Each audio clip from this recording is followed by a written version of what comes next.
Good morning. Today I want to show to you the tutorial on how the pneumatic developer is used. So first thing that we are going to do is to click the apps pneumatic developer. So muna siyang apps, then we're going to click. After that, click the plus button. Muna yung plus button. Then create your name. So ito na yung butangan og tutorial. Then click create.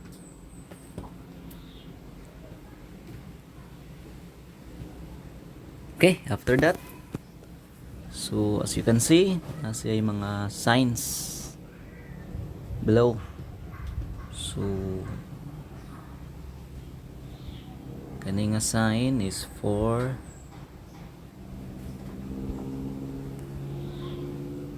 the different circuits, the pneumatic and electrical circuits. Then kaning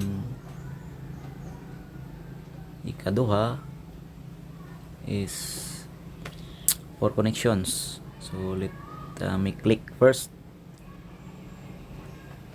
the sign for electrical and pneumatic circuits.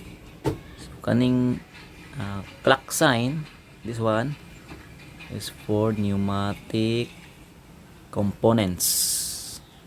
So na siya spring return actuator, na double acting actuator. So these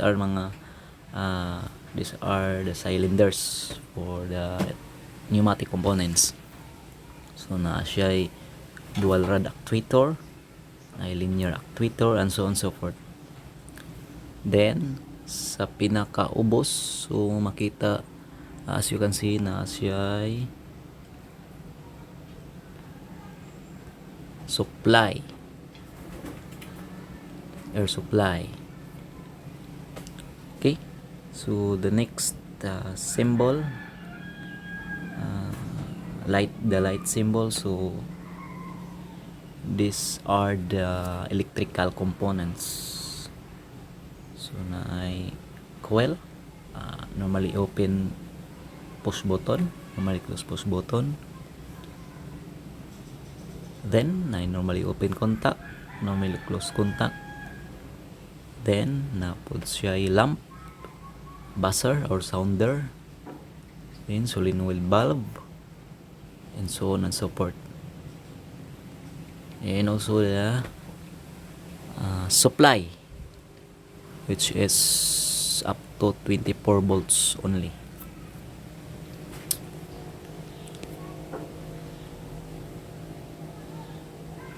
Okay, so let's pick first the pneumatic components. So for me, I will choose double acting actuator. Okay, very simple lang guys. Just click the sign, then click kung asa nimo gusto ibutang. Okay, so in order that the pneumatic components will disappear, so just click the clock sign. Then pwede na nimo i-zoom in, zoom out. As you can see, so as you can see here, the lower right side corner, na dinibutang ang imong name. Then ang component na imong gibutang pwede na nimo ma-adjust. So just click the component, then drag it here. Okay, drag it here. Okay, so that would be our air cylinder. The next one, we're going to select the solenoid valve. because the basic pneumatic circuit is composed of air cylinder, solenoid valve, and the air supply. Okay, so we're going to select what kind of solenoid valve are we going to use. So I chose the 5-2 solenoid valve. Okay, I put it here. Then of course, the last one, the air supply. Okay. So as you can see, the pneumatic circuit component is complete or not. So napatay ko ang. So just click the solenoid valve. Double click the solenoid valve, and we're going to modify. So right here, the box right here up the left side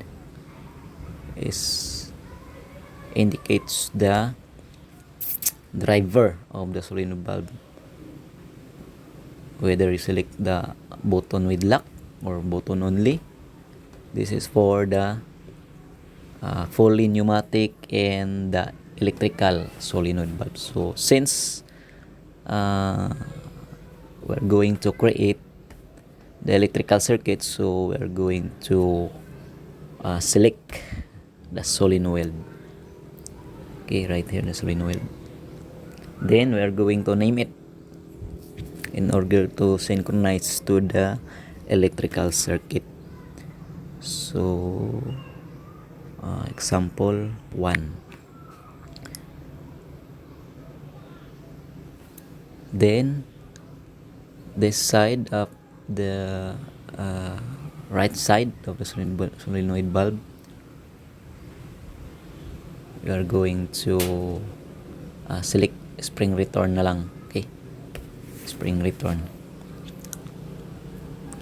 in order that after the solenoid valve activated,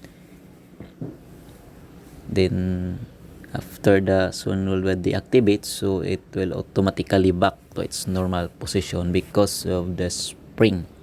So that's why we are going to select the spring return, then click OK. So as you can see,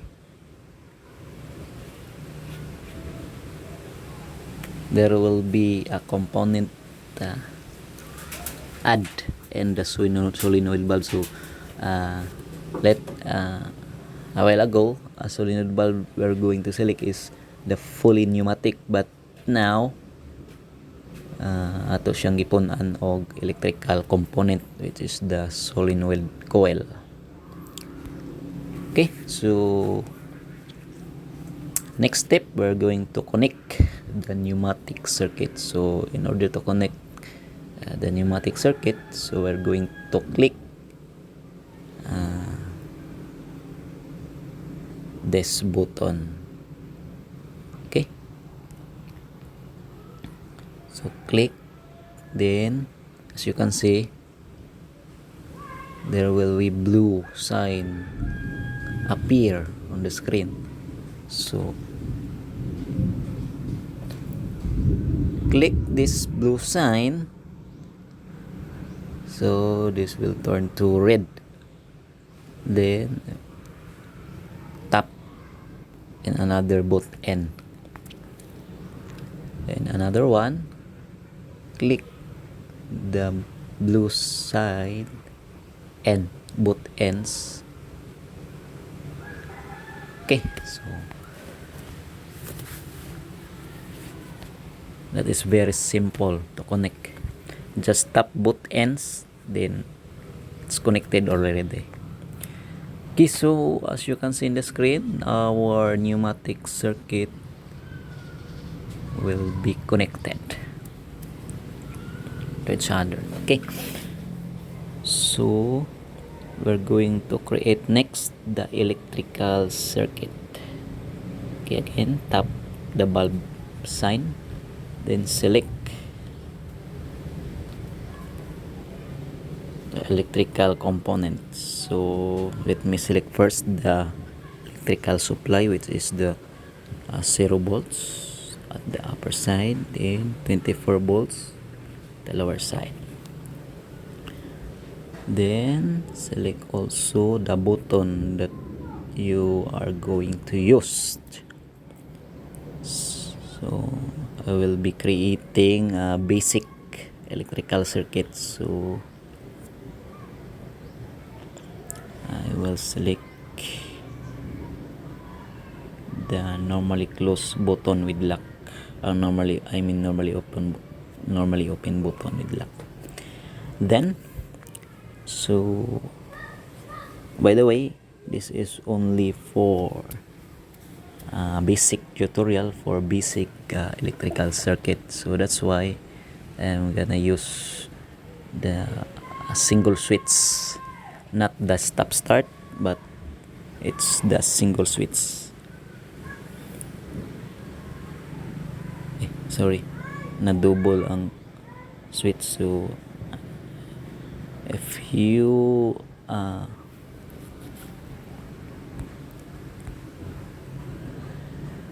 access some components that you think delete siya yung gamit, so just click delete, then tap the component that you miss placed in the screen. Another one, we're going to select the solenoid valve, because this is the main component of electrical circuit in order that the pneumatic circuit will activate. Okay, so as you can see, our electrical circuit component was complete. So na siya electrical supply, which is the 24 volts, then the push button switch with lock, then the solenoid coil, which makes the pneumatic circuit work. Okay, so let's connect the electrical circuit. So tap both ends, then from the push button to the solenoid valve, then solenoid valve to the 24 volts. Okay, so since the solenoid coil is not yet synchronized to the pneumatic circuit, why? It's because wala pa na to nabutangi og level. So let's make it synchronized to the pneumatic circuit. So in order to do that, so we're going to double click the solenoid coil.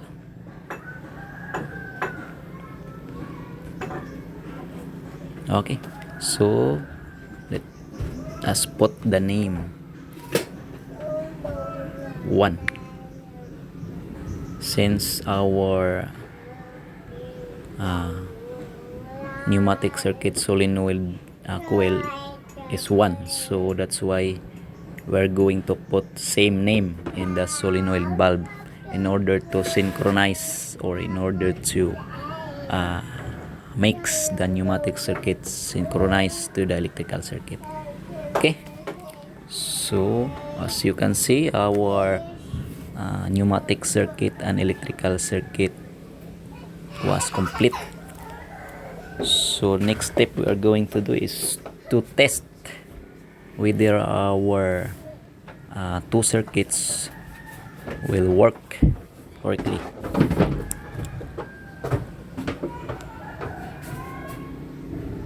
Okay, so let me click this play button. So click the play button, then click play, then tap the push button switch. Okay, as you can see, our pneumatic circuit here will work. So that means our electrical circuit is correct. Then tap again the push button switch in order to disconnect the circuit. Okay, so the air cylinder will back to its normal position. As you can see, the blue lines here is the air hose. So that is the normally position for the air cylinder. So if you click the push button switch, so it makes the electrical circuit goes to pass through the push button, then activates the solenoid coil.